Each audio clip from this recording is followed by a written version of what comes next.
teenage boy destroys veteran's property, learns shocking truth about his grandfather. The warm summer air hung heavy over the sleepy town of Millbrook, carrying with it the distant sounds of crickets and the occasional bark of a neighborhood dog. On Maple Street, where neat rows of houses stood like sentinels in the gathering twilight, 3 teenage boys slouched against a weathered fence, their faces illuminated by the soft glow of smartphone screens. Lucas Davis, a lanky 16-year-old with a mop of unruly dark hair, let out an exaggerated groan. "I'm so bored. I think I might actually die," he declared, pocketing his phone and kicking at a pebble on the sidewalk. His friends, Ryan and Sam, murmured in agreement. The trio had been friends since elementary school, bonded by a shared love of video games, skateboarding, and, increasingly, a penchant for pushing the boundaries of acceptable behavior. "So, we could hit up the skate park," Sam suggested half-heartedly, knowing full well that the park would be deserted at this hour. Ryan shook his head. "Nah, my mom would kill me if I came home with another sprained ankle. Besides, we did that yesterday." Lucas pushed himself off the fence, a mischievous glint in his eye. "What we need," he said, lowering his voice conspiratorially, "is some real excitement. Something to shake things up in this snooze fest of a town." The other boys perked up, recognizing the tone in Lucas's voice. It was the same tone that had led to their more memorable exploits over the years. The great toilet paper caper of 8th grade, the time they filled Mr. Johnson's car with packing peanuts, the infamous homecoming dance incident that they had sworn never to speak of again. "What did you have in mind?" Ryan asked, a mix of excitement and apprehension in his voice. Lucas grinned, the streetlight casting shadows across his face that made him look older, almost dangerous. "Remember last Halloween, when we ding-dong ditched half the neighborhood?" Sam chuckled at the memory. "Yeah, that was pretty epic. Mrs. Hanson nearly had a heart attack when she opened the door and no one was there." "Well," Lucas continued, his voice dropping even lower, "I think it's time we stepped up our game. Something bigger, bolder, something they'll be talking about for years." The boys started walking, their footsteps echoing in the quiet street as they brainstormed increasingly outlandish ideas. They passed by houses they'd known all their lives, the Wilsons with their perfectly manicured lawn, old Mrs. Peterson's place with the creaky porch swing, the Taylor's house where a golden retriever barked lazily at them from behind a picket fence. As they rounded the corner onto Oak Drive, they came to a halt in front of a house that stood apart from the others. It was a modest, single-story home, its white paint pristine despite its age. An American flag hung proudly from a pole by the porch, and the lawn was immaculate, not a blade of grass out of place. This was the home of John Marshall, a 72-year-old Vietnam veteran known throughout the neighborhood for his gruff demeanor and no-nonsense attitude. Kids spoke about him in whispers, telling stories about how he'd yell at anyone who dared to step on his lawn or make too much noise after dark. Lucas stared at the house, a plan forming in his mind. "Guys," he said slowly, "I think I know what we're going to do tonight." Ryan and Sam exchanged uneasy glances. "I don't know, man." Ryan hesitated. "Mr. Marshall's pretty intense? Remember when he chased Tommy Henderson for 3 blocks just for cutting across his yard?" But Lucas wasn't listening. The thrill of potential mischief had taken hold, drowning out the voice of reason. "Come on," he goaded. "Where's your sense of adventure? We'll be legends if we pull this off." Peer pressure and the intoxicating allure of rebellion won out over common sense. As the night deepened, the 3 boys found themselves crouched behind the bushes bordering Mr. Marshall's property, hearts pounding with a mixture of fear and excitement. "Okay," Lucas whispered. "Here's the plan. We'll sneak up to the porch, mess with his flower pots, maybe leave a little surprise on his doorstep. In and out, quick and quiet." Sam nodded nervously, while Ryan looked like he might be sick. But neither of them spoke up to stop Lucas as he darted across the lawn, his footsteps muffled by the well-maintained grass. What happened next seemed to unfold in slow motion. Lucas, caught up in the adrenaline of the moment, didn't stop at merely tipping over a flower pot. He grabbed a rock from the garden bed and, with a reckless grin, hurled it at one of the front windows. The sound of shattering glass shattered the night's silence. Panicking, Lucas stumbled backward, knocking into the flagpole. He watched in horror as it toppled, the American flag falling to the ground with a soft thud. "Run!" he hissed, and the three boys took off into the night, their laughter tinged with hysteria and the first hints of regret. As they sprinted away, none of them noticed the light that flicked on in Mr. Marshall's bedroom, or the silhouette of the old veteran at the window, his face a mask of shock and dismay as he surveyed the senseless destruction in his front yard. The boys didn't stop running until they reached the safety of Lucas's street. Panting and giddy with leftover adrenaline, they slapped each other on the back, already beginning to craft the story they'd tell at school on Monday. "Did you see how that window exploded?" Lucas crowed, conveniently forgetting his moment of panic. "Man, old Marshall's gonna flip when he sees that in the morning." As they said their goodbyes and headed to their respective homes, none of them realized the true gravity of what they'd done. They didn't know about the memories they'd trampled, the sacrifices they'd disrespected, or the pain they'd caused to a man who had already endured more than they could imagine. Lucas slipped into his house, careful not to wake his parents. As he crawled into bed, a small voice in the back of his mind whispered that maybe, just maybe, they'd gone too far this time. But he pushed the thought away, focusing instead on the rush of excitement he'd felt and the admiration he was sure to receive from his peers. Little did Lucas know that when the sun rose over Millbrook the next morning, his world would be forever changed.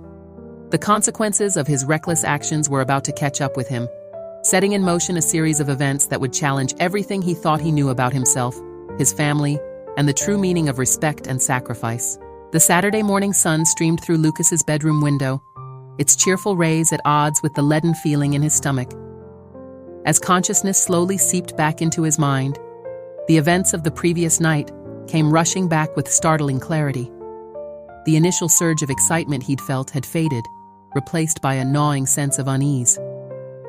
Rubbing the sleep from his eyes, Lucas reached for his phone, half expecting to see a flurry of messages from Ryan and Sam, reliving their nighttime adventure. Instead, he found a single text from Ryan. "Dude, I think we messed up. Big time."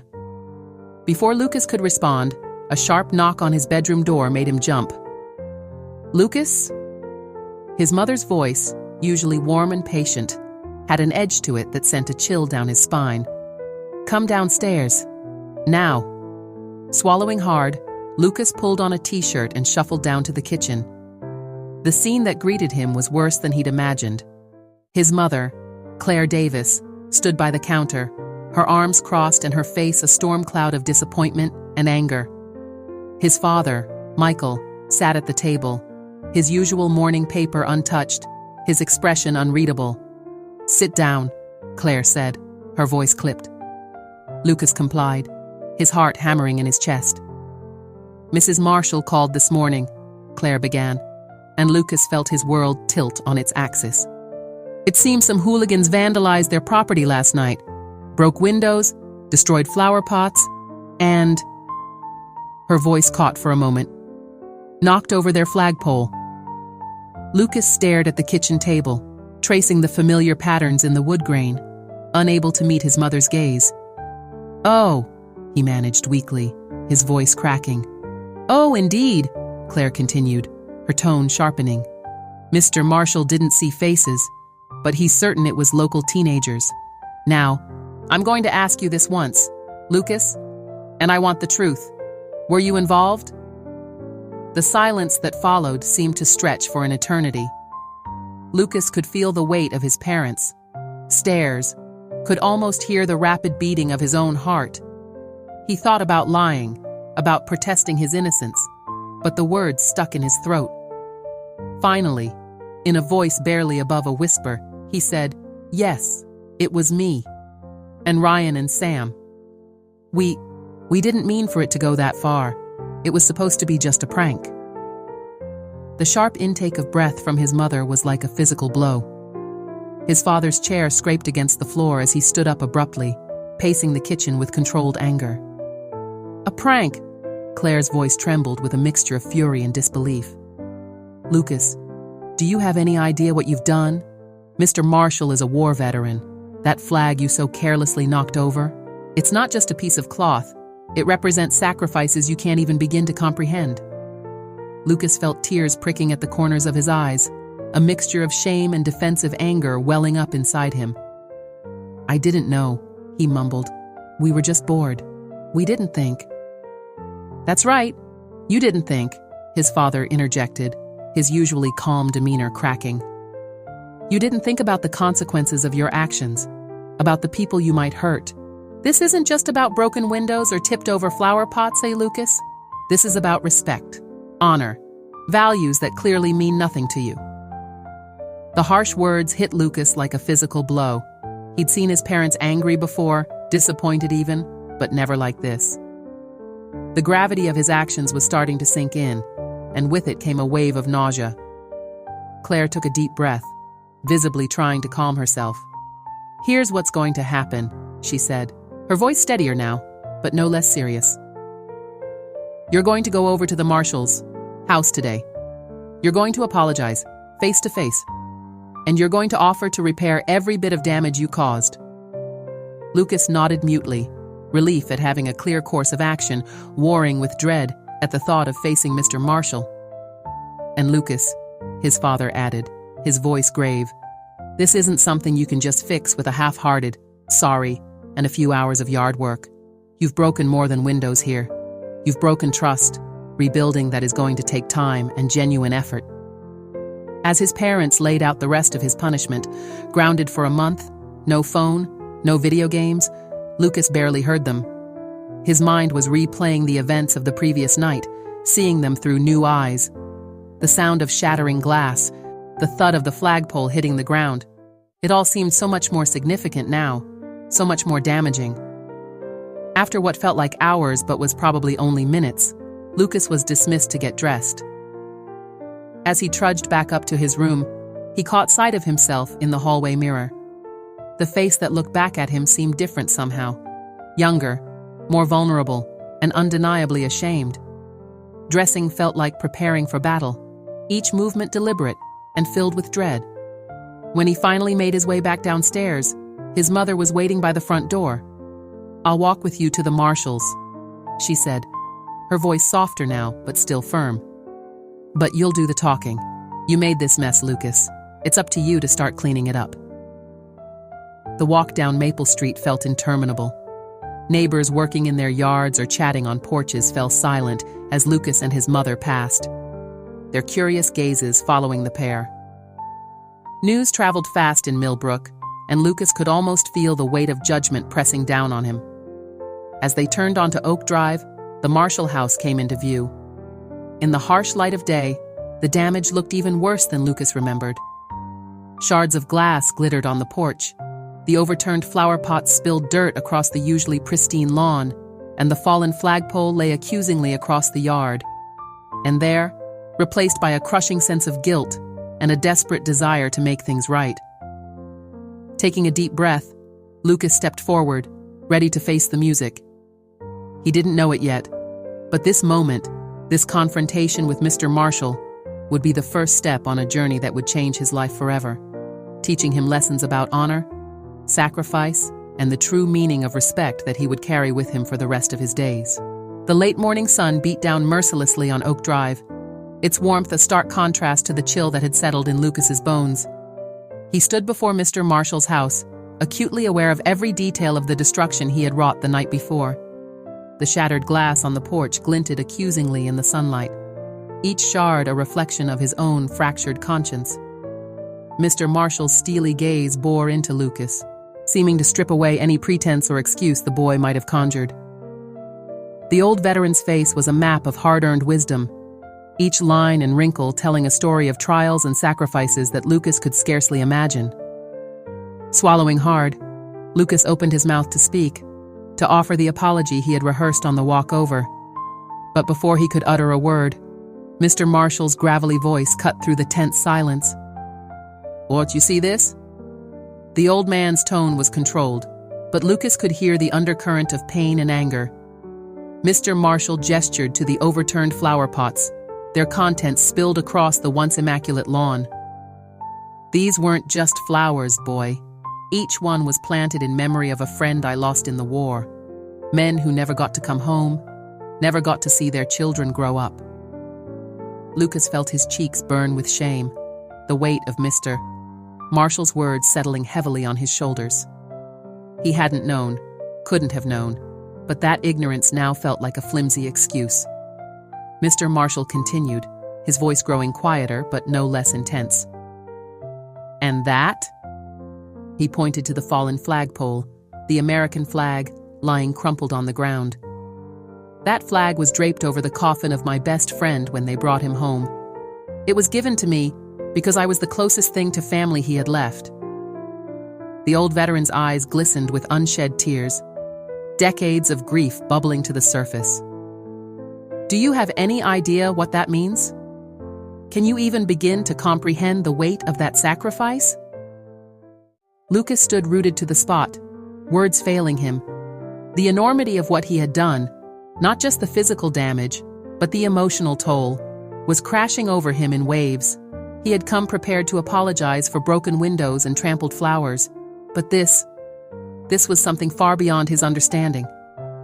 I'm sorry, Lucas finally managed, his voice barely above a whisper. I never meant. Sorry? Mr. Marshall's laugh was hollow, devoid of humor. Sorry doesn't fix this, boy. Sorry doesn't erase the disrespect, the thoughtlessness. This isn't about broken things. It's about honor, about remembrance. It's about respecting the sacrifices that have been made so you can live the life you do. Lucas nodded mutely, feeling smaller by the second. He glanced back at his mother, standing a respectful distance away, but found no comfort in her presence. This was his mess to face, his lesson to learn. Mr. Marshall's gaze softened slightly as he observed the genuine remorse on Lucas's face. The old veteran sighed heavily, his shoulders sagging as if the weight of his memories had suddenly become too much to bear. You know, Mr. Marshall said, his voice taking on a reflective tone, when I was about your age, I thought I knew everything, thought the world revolved around me and my friends. Then I found myself in a jungle halfway across the world, watching good men die for a cause they believed in. Lucas listened intently, hanging on every word. For the first time, he began to see Mr. Marshall not as the gruff, intimidating figure of neighborhood legend, but as a man who had lived through experiences Lucas could scarcely imagine. I came back changed, Mr. Marshall continued, saw things differently, understood the value of life, of sacrifice, of respect. But you. He fixed Lucas with a penetrating stare. You've never had to face that kind of reality, and that's a good thing, mind you. But it also means you don't understand the weight of your actions. Lucas felt a lump forming in his throat. I want to understand, he said quietly, surprising himself with the sincerity of his words. I want to make this right. Mr. Marshall studied him for a long moment, as if weighing the truth of Lucas's statement. Finally, he nodded slowly. All right then, you want to make this right? It's not going to be easy. It's not just about fixing what you broke. It's about learning, about understanding. The old veteran gestured to the mess in his yard. You'll start by cleaning this up. Every shard of glass, every bit of dirt. You'll replant those flowers, fix that window, and raise that flag properly. Lucas nodded eagerly, relief washing over him at having a clear path forward. But Mr. Marshall wasn't finished. But that's just the beginning, he said firmly. You're going to come back here tomorrow, and the day after that, and the day after that. You're going to listen to my stories, to understand what this flag means, what those flowers represent. You're going to learn about the men I served with, about the sacrifices they made. Lucas felt a mix of apprehension and curiosity at the prospect. He had never been one for history lessons, but something in Mr. Marshall's tone, in the intensity of his gaze, made Lucas realize that this would be unlike any learning he had done before. Yes, sir, Lucas replied, his voice stronger now. I'll be here. I'll listen. I'll learn. Mr. Marshall nodded, a ghost of a smile touching his lips. Good, now get to work. There's a broom in the garage and garbage bags under the sink. I want this yard spotless by sundown.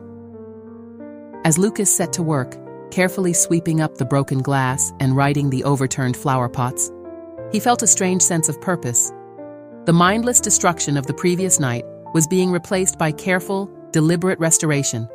With each piece of debris he cleared away, Lucas felt as if he was also clearing away some of the ignorance and thoughtlessness that had led him to this point.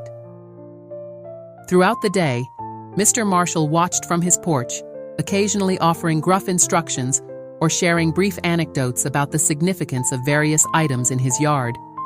Lucas found himself hanging on every word, piecing together a picture of a life he had never before considered. As the sun began to dip towards the horizon, casting long shadows across the now tidy lawn, Lucas stood back to survey his work. The yard wasn't perfect. The window would need professional repair, and the new flowers he had planted looked a bit haphazard, but it was a start. Mr. Marshall stepped off the porch, his keen eyes taking in every detail. "Well, not bad," he grunted, which Lucas suspected was high praise coming from the old veteran. "You'll be back tomorrow at 0900 hours. Don't be late."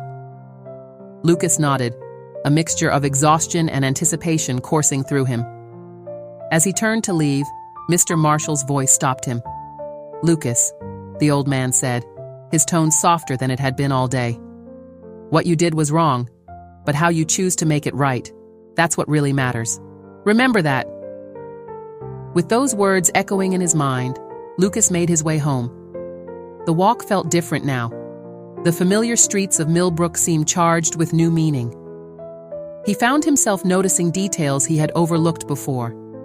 The flags flying on some of the porches, the occasional service banner in a window. As he approached his house, Lucas saw his parents waiting on the front step. Their faces were a mixture of concern and curiosity. Lucas realized that in the intensity of the day's events, he had almost forgotten about them, about the disappointment and anger they had expressed that morning. Taking a deep breath, Lucas prepared to face another difficult conversation. But as he climbed the steps to meet them, he felt a new resolve. The lessons of the day, about respect, about consequences, about the weight of history, were already beginning to take root.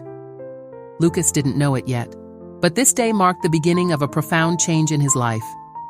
The journey that had started with a reckless act of vandalism was about to become a path of discovery, understanding, and personal growth.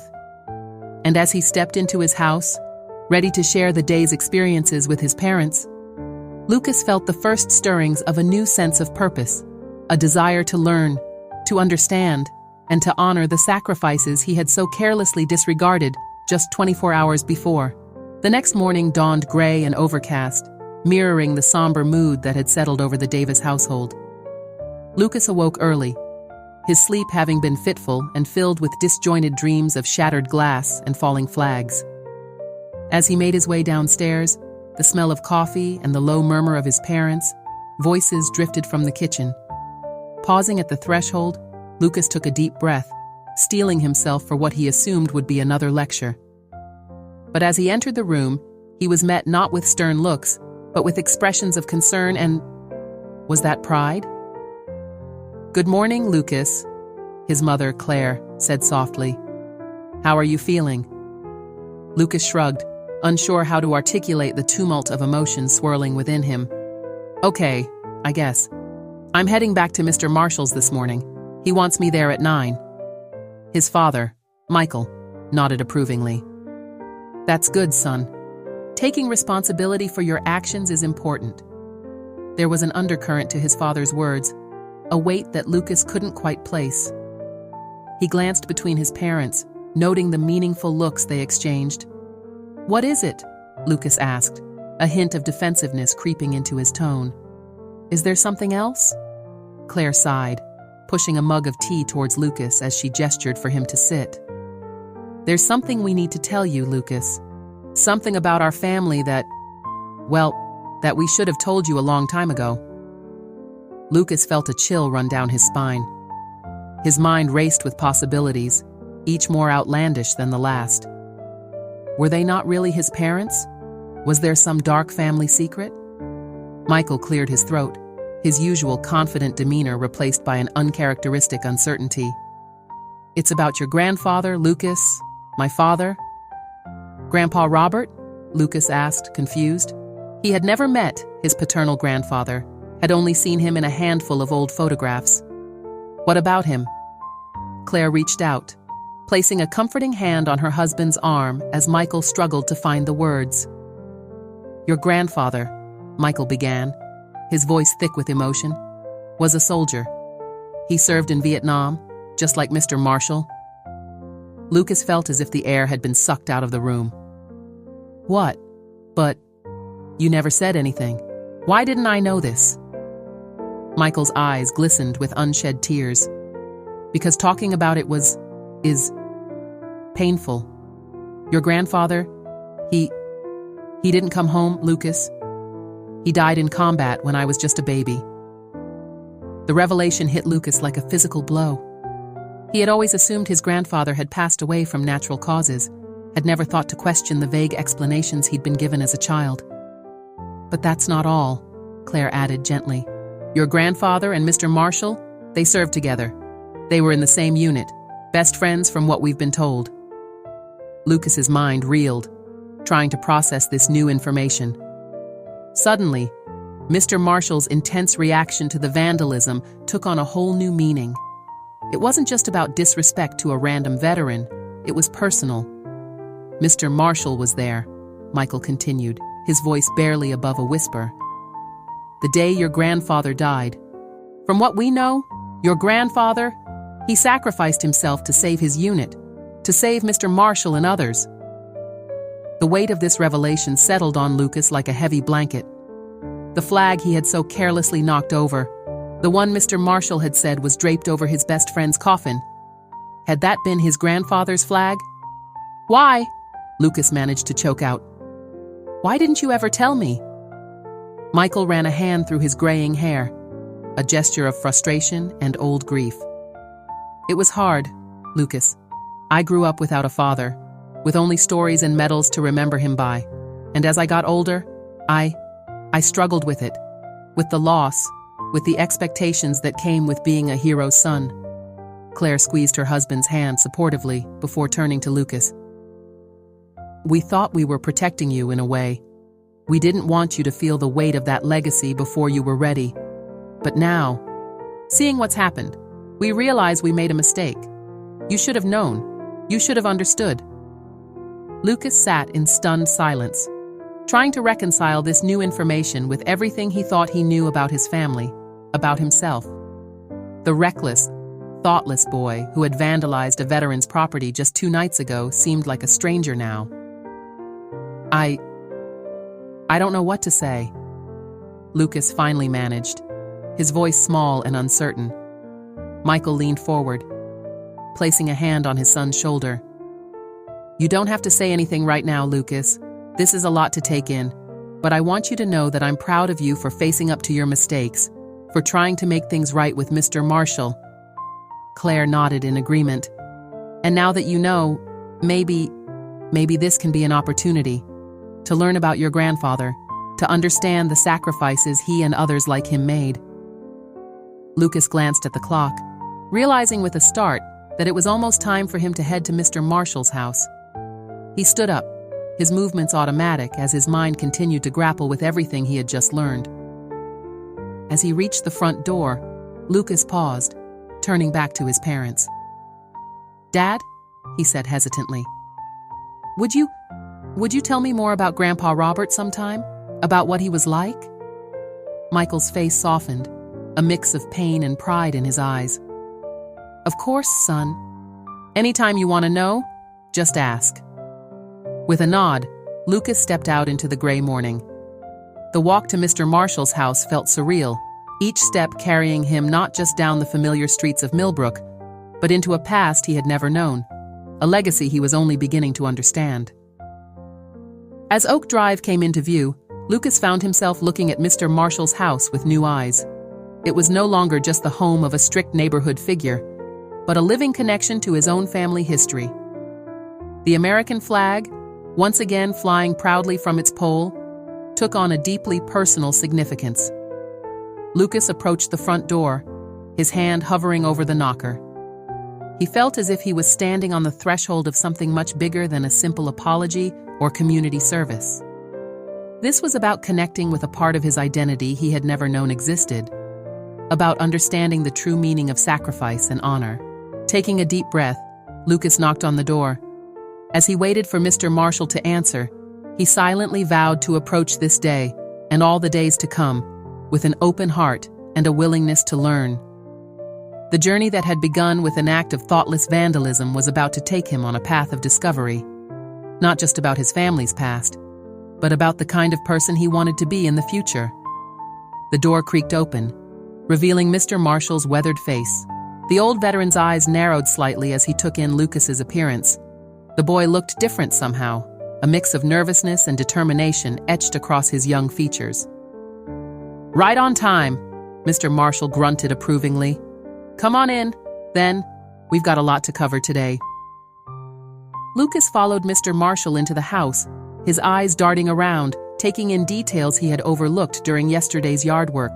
The living room walls were adorned with framed photographs, medals, and what looked like old maps. It was like stepping into a living museum of military history. Mr. Marshall settled into a well-worn armchair, gesturing for Lucas to take a seat on the couch opposite.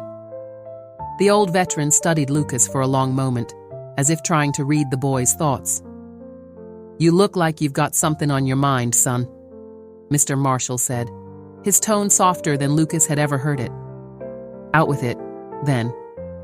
Lucas took a deep breath, the words tumbling out before he could second-guess himself. "My parents told me about my grandfather this morning, about how he served with you in Vietnam, about how he died saving you and others in your unit." Mr. Marshall's eyes widened in surprise, then softened with understanding. "Ah," he said quietly. "Robert Davis. I wondered if you knew, if that was part of why—" He trailed off, shaking his head. "Well, I suppose that changes things a bit, doesn't it?" Lucas nodded, unsure what to say next. The weight of this newfound family history pressed down on him, making the air in the room feel thick and heavy. Mr. Marshall leaned forward in his chair, his gaze intense. "Your grandfather was one of the bravest men I ever knew, Lucas, and one of the kindest, too.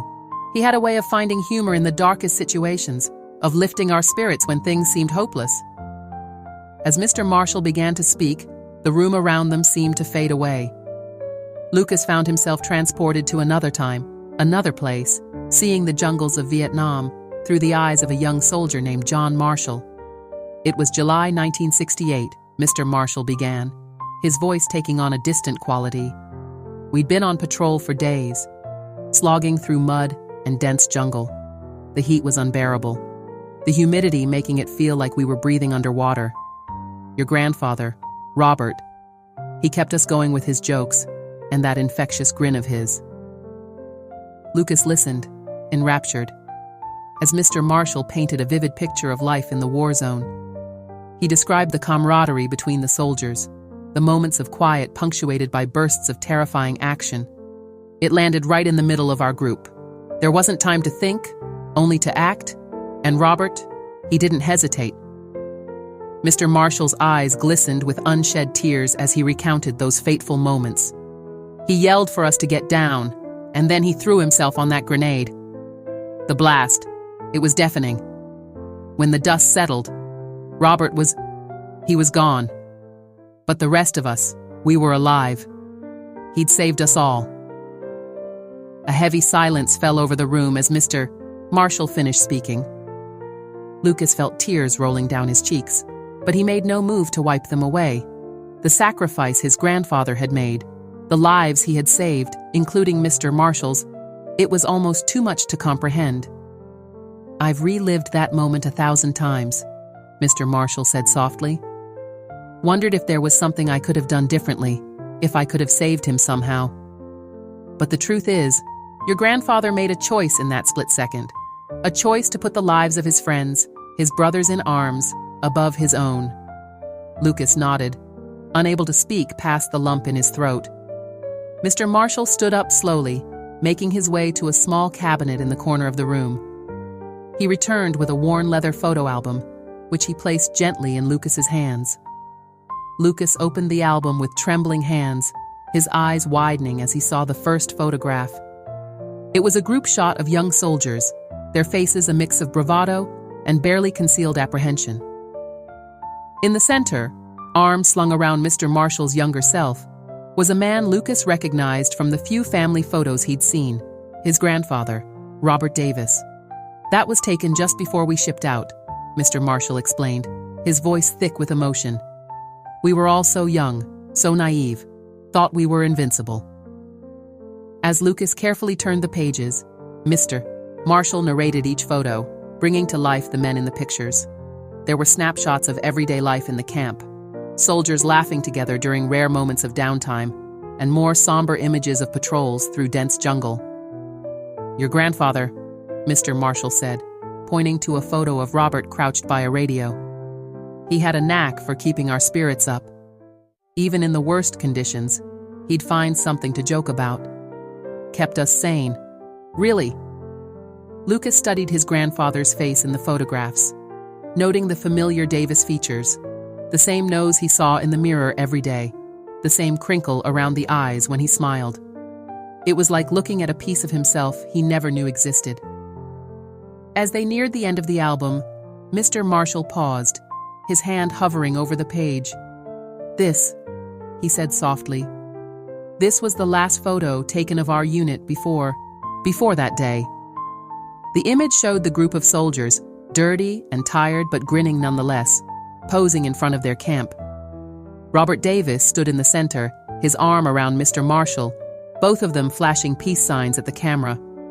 We had no idea, Mr. Marshall murmured, no idea that just 3 days later, everything would change.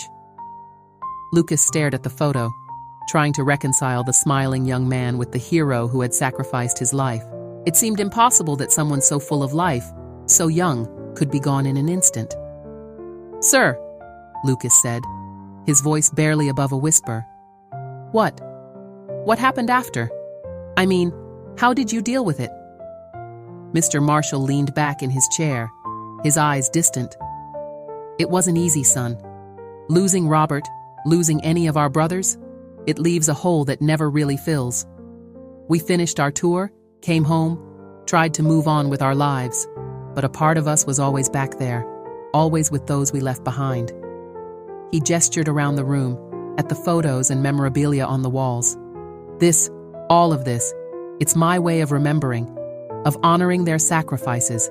That flag you knocked over, it's not just a piece of cloth to me. It's a symbol of everything Robert and others like him gave up so that we could live in freedom. Lucas nodded, a deep sense of shame washing over him as he remembered his thoughtless actions.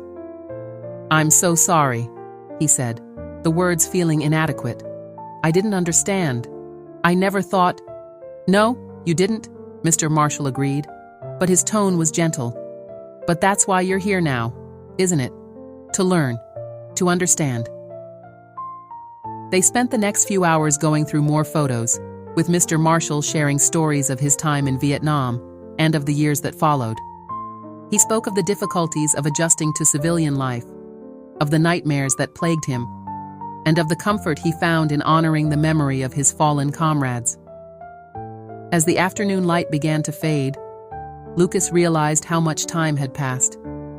His mind was swimming with all he had learned, all he had felt. The boy who had vandalized Mr. Marshall's property seemed like a stranger now, someone from another lifetime. I think that's enough for today, Mr. Marshall said, noticing Lucas's overwhelmed expression. It's a lot to take in, I know. Lucas nodded, carefully closing the photo album. As he stood to leave, he felt a strong urge to do something, to express the tumult of emotions swirling inside him. Mr. Marshall, he said, his voice stronger than it had been all day. I want you to know that I'm going to do better. I'm going to learn more, understand more. I want to honor my grandfather's memory, and the memory of all those who served. The old veteran's eyes softened, a small smile tugging at the corners of his mouth. That's good, son. That's real good. You know, you remind me a bit of Robert. You've got that same fire in your eyes when you set your mind to something.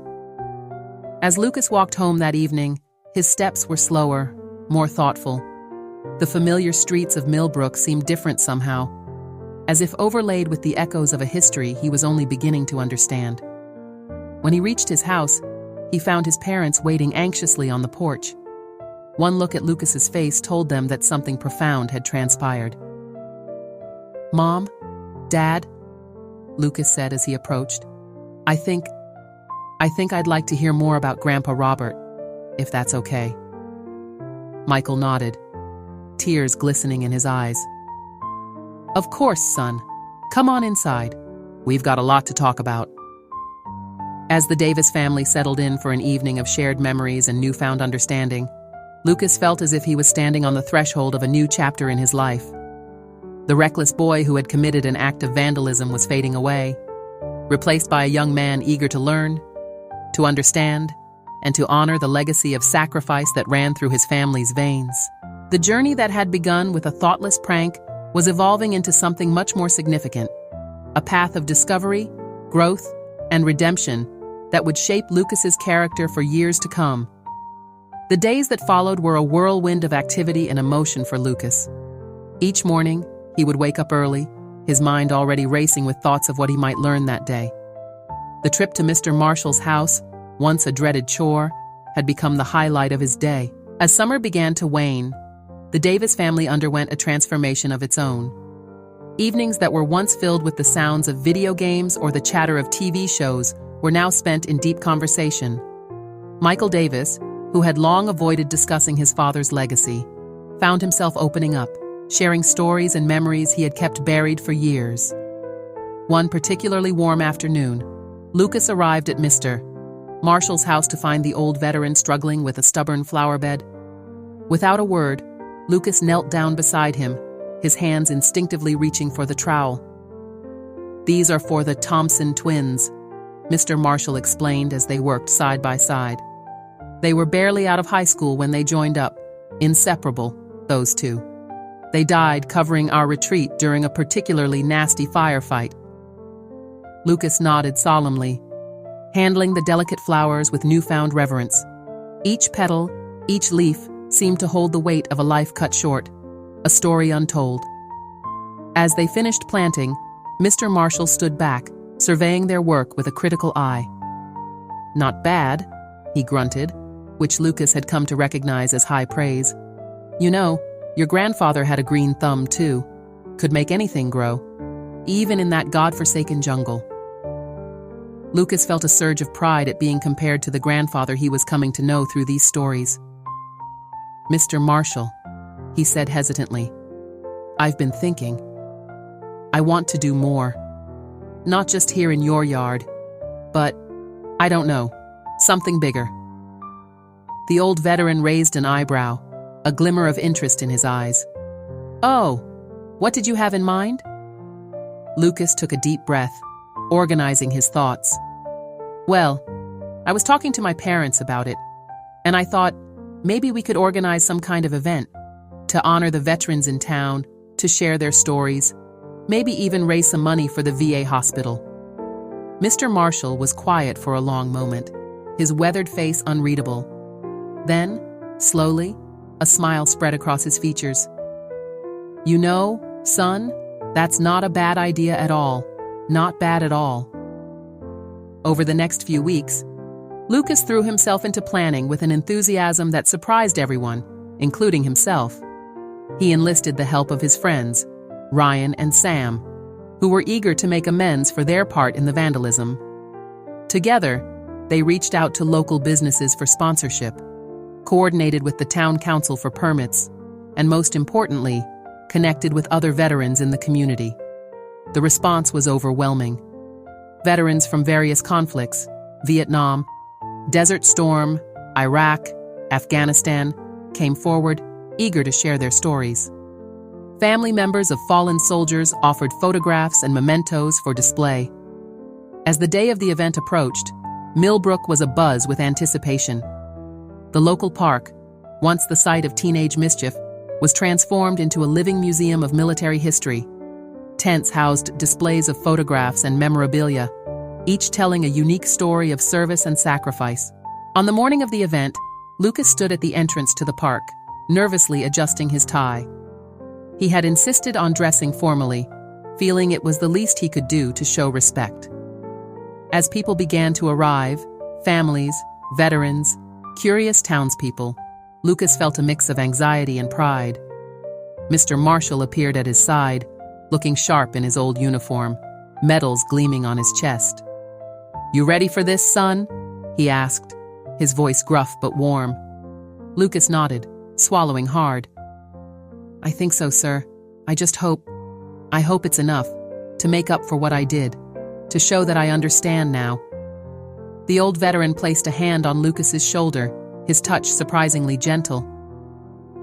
"Lucas," he said softly, "you've already made amends. This," he gestured to the bustling park, "this is something more. This is you carrying on a legacy." As the event got underway, Lucas found himself moved beyond words. He watched as children listened wide-eyed to veterans' stories, as old comrades reunited with tearful embraces, as families proudly shared photos of their loved ones in uniform. One moment in particular stood out. An elderly woman approached Lucas, her eyes misty. "You must be Michael's boy," she said, her voice quavering. "I knew your grandfather. He saved my Harold's life in Nam. I've always wanted to thank your family." Lucas felt a lump form in his throat as the woman pressed a weathered photograph into his hands. It showed two young soldiers, arm in arm, grinning at the camera. One was his grandfather, the other presumably Harold. On the back, in faded ink, was written, "Brothers in arms, friends for life." As the day wore on, Lucas found himself at the center of a whirlwind of emotions. Veterans clapped him on the back, thanking him for organizing the event. Families shared stories of their loved ones, entrusting Lucas with precious memories. Even his old friends, seeing him in a new light, approached with newfound respect. As the sun began to set, casting a golden glow over the park, Lucas made his way to the small stage that had been set up. His heart pounded as he approached the microphone, facing the crowd that had gathered. "Thank you all for coming," he began, his voice shaky at first, but growing stronger. "A few months ago, I did something stupid, something disrespectful. I vandalized Mr. Marshall's property, not understanding the significance of what I was destroying." A hush fell over the crowd as Lucas continued. "But that mistake led me on a journey of discovery, of understanding. I learned about my own grandfather's sacrifice, about the bravery of all those who have served our country." Lucas's eyes scanned the crowd, meeting the gazes of veterans, family members, friends.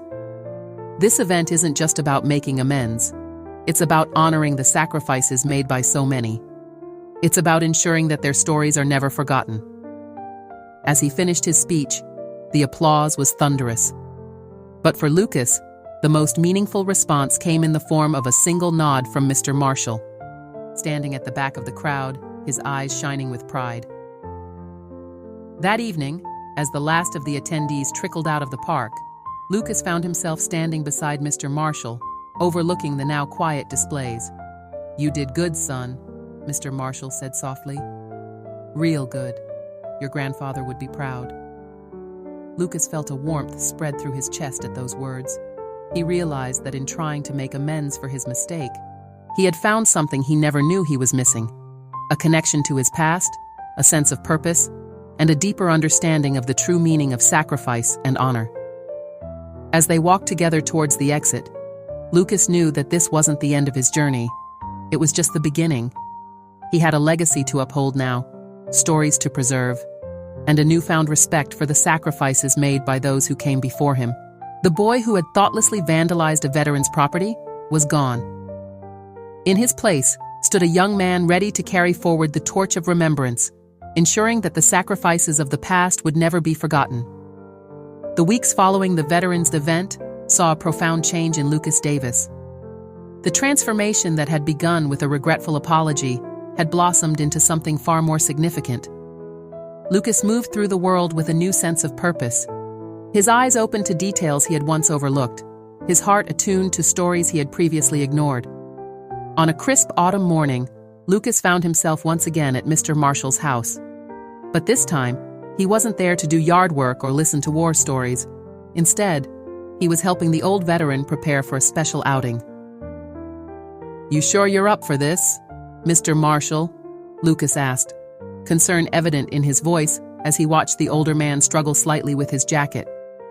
Mr. Marshall shot him a look that was part amusement, part exasperation. "I may be old, son, but I'm not dead yet. Been going to this ceremony every year since I'm 70. Not about to stop now." Lucas nodded, a small smile playing on his lips. He had come to recognize the stubborn determination that fueled Mr. Marshall, the same spirit that had kept him going through the horrors of war and the challenges of the years that followed. Together, they made their way to Millbrook's town square, where a small crowd had already gathered around the war memorial. Lucas was struck by how differently he viewed the monument now.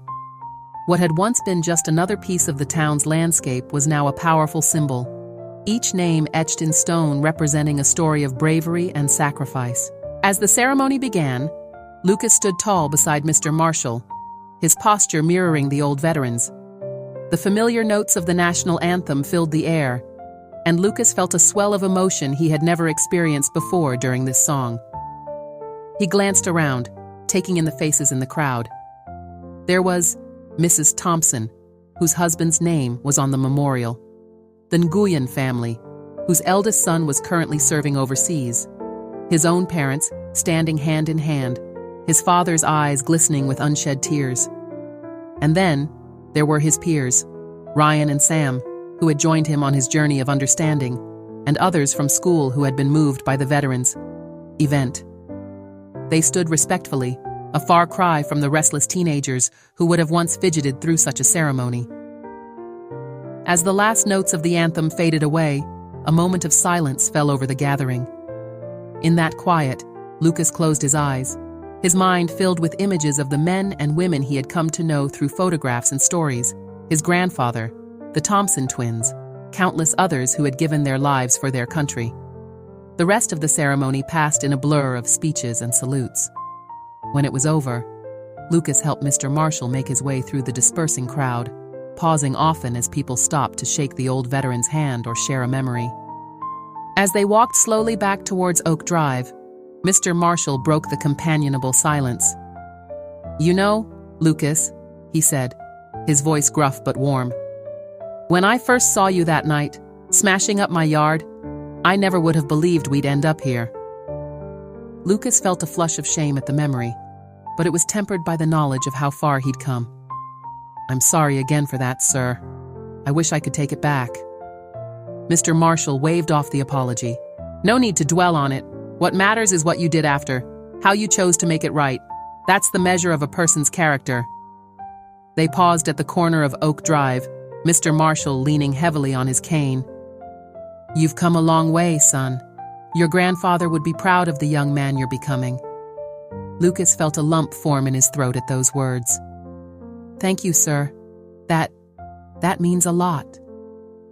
As they resumed their walk, Lucas's mind wandered to the future. He thought about college applications, about career paths. For the first time, he found himself considering military service, not out of a desire for adventure or bravado, but out of a genuine wish to continue the legacy of service that ran through his family's veins. As they neared Mr. Marshall's house, Lucas found himself voicing these thoughts aloud. "Mr. Marshall," he began hesitantly, "I've been thinking about maybe joining the military after high school. Do you think that's a good idea?" Mr. Marshall was quiet for a long moment, his weathered face thoughtful. When he finally spoke, his voice was measured and serious. "That's a big decision, Lucas, not one to be made lightly. The military can be a noble calling, but it's also a hard life. You need to be sure it's what you really want, not just something you're doing because you think it's expected of you now." Lucas nodded, absorbing the veteran's words. "I understand. It's just, after everything I've learned, everything I've come to understand about sacrifice and service, I want to do something meaningful with my life. Something that honors the legacy of my grandfather and all the others who've served. They reached Mr. Marshall's porch, and the old veteran lowered himself carefully into his favorite chair, gesturing for Lucas to take a seat beside him. "There are many ways to serve him, son," Mr. Marshall said, his gaze fixed on the American flag fluttering gently in the breeze. "The military is one path, but it's not the only one. The most important thing is to live a life of integrity, to stand up for what's right, and to never forget the sacrifices of those who came before us." As the afternoon sun began to dip towards the horizon, casting long shadows across the neat lawn, Lucas and Mr. Marshall sat in companionable silence. The younger man's mind was awash with thoughts of the future, of the person he wanted to become, of the mark he hoped to leave on the world. In the weeks that followed, Lucas threw himself into his studies with renewed vigor. History classes, once a tedious chore, became a source of fascination as he saw the connections between past events and the present day. He joined the school's debate team, finding a new confidence in his ability to articulate his thoughts and stand up for his beliefs. At home, the Davis family continued to grow closer, bound together by the shared exploration of their family history. Michael Davis, inspired by his son's journey, began volunteering at the local VA hospital, finding healing in helping other veterans. Claire Davis started a support group for military families in the community, creating a network of understanding and mutual aid. As his senior year progressed, Lucas's college essays reflected the profound change he had undergone. He wrote passionately about the importance of remembering history, of honoring sacrifice, and of bridging the gap between generations. His words caught the attention of admissions officers, earning him acceptance letters from several prestigious universities. The decision of which path to take after high school wasn't an easy one for Lucas. He wrestled with the idea of military service, spending long hours discussing the pros and cons with his parents, his guidance counselor, and, of course, Mr. Marshall. In the end, he decided to pursue a degree in history with a minor in veterans studies, with the goal of becoming an advocate for veterans' rights and working to preserve the stories of those who had served. On the evening before Lucas was set to leave for college, he made one last visit to Mr. Marshall's house. The old veteran was waiting for him on the porch, a small package resting on his lap. "Got something for you, son?" Mr. Marshall said, holding out the package. Lucas unwrapped it carefully, revealing a weathered compass. Its face was scratched and faded, but it still pointed true north. "This was your grandfather's," Mr. Marshall explained, his voice thick with emotion. "He carried it all through. Nam. Saved our hides more than once when we got turned around in the jungle. I want you to have it now." Lucas cradled the compass in his hands, feeling the weight of its history. "Mr. Marshall, I don't know what to say. Thank you." The old veteran nodded, a small smile playing on his lips. "You've found your moral compass these past months, Lucas. This is just a reminder to always stay true to it, no matter where life takes you." As the sun set on Lucas's last day in Millbrook, he stood in his bedroom, taking one last look around. The walls, once covered with posters of rock bands and sports stars, now held framed photographs of his grandfather and other veterans he had come to know through Mr. Marshall's stories. On his desk sat a stack of books on military history, a new addition to his reading list. Lucas carefully packed the compass Mr. Marshall had given him, placing it in his carry-on bag, where he could keep it close. As he zipped up the bag, his eyes fell on the American flag hanging in the corner of his room, not just a piece of cloth anymore, but a symbol of the values he had come to cherish: honor, sacrifice, and the enduring strength of the human spirit. The next morning, as Lucas's parents drove him to the airport, they passed by the town square. The war memorial stood silent in the early morning light, its significance now deeply ingrained in Lucas's heart. He silently renewed the promise he had made months ago, to remember, to honor, and to carry forward the legacy of those who had sacrificed so much. As the car pulled away, Lucas caught sight of a familiar figure standing near the memorial. Mr. Marshall raised his hand in a salute, a gesture of respect and farewell. Lucas returned the salute, his chest swelling with emotion. The reckless boy who had once vandalized a veteran's property was gone. In his place sat a young man with a clear sense of purpose, ready to face the challenges of the future while never forgetting the lessons of the past. As Millbrook faded in the rearview mirror, Lucas knew that wherever life took him, he would always carry with him the stories, the sacrifices, and the unwavering spirit of those who had come before. The compass in his bag pointed north, but Lucas's moral compass, forged in the crucible of understanding and respect, pointed toward a future where the sacrifices of veterans would never be forgotten, and where the true meaning of honor would guide his every step. As the plane took off, carrying Lucas towards his new life, he looked out the window at the landscape below. From this height, the war memorial in Millbrook was just a tiny speck, barely visible. But in Lucas's heart, it loomed large, a constant reminder of the journey he had taken and the person he had become. The story of Lucas Davis, from vandal to advocate, from ignorance to understanding, was just beginning. But it was a story rooted in the rich soil of history, watered by the tears of veterans, and nurtured by the wisdom of those who had walked the path of service before him. It was a story of redemption, of growth, and of the enduring power of honor and sacrifice to shape a young life, and through it, to touch countless others.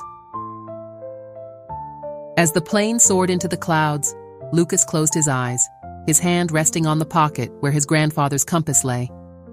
He was ready for whatever challenges lay ahead, armed with the knowledge of the past and a deep commitment to honoring the legacy of sacrifice that had become such an integral part of his life.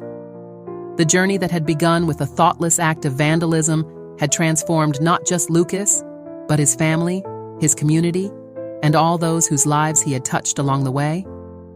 It was a powerful testament to the fact that it's never too late to learn, to grow, and to find one's true path in life. And so, as Millbrook faded into the distance, Lucas Davis flew towards his future, carrying with him the stories, the lessons, and the unbreakable spirit of those who had sacrificed so much for the freedoms he now cherished. The compass pointed north, but Lucas's heart pointed towards a life of purpose, honor, and unwavering respect for the heroes whose legacy he was now committed to preserving. Disclaimer: this channel does not support or tolerate any form of discrimination, racism, prejudice, or violation of human rights. The stories presented here are original and created by the author with the aim of promoting reflection, awareness, and dialogue. All content is developed with respect for diversity and the dignity of all people.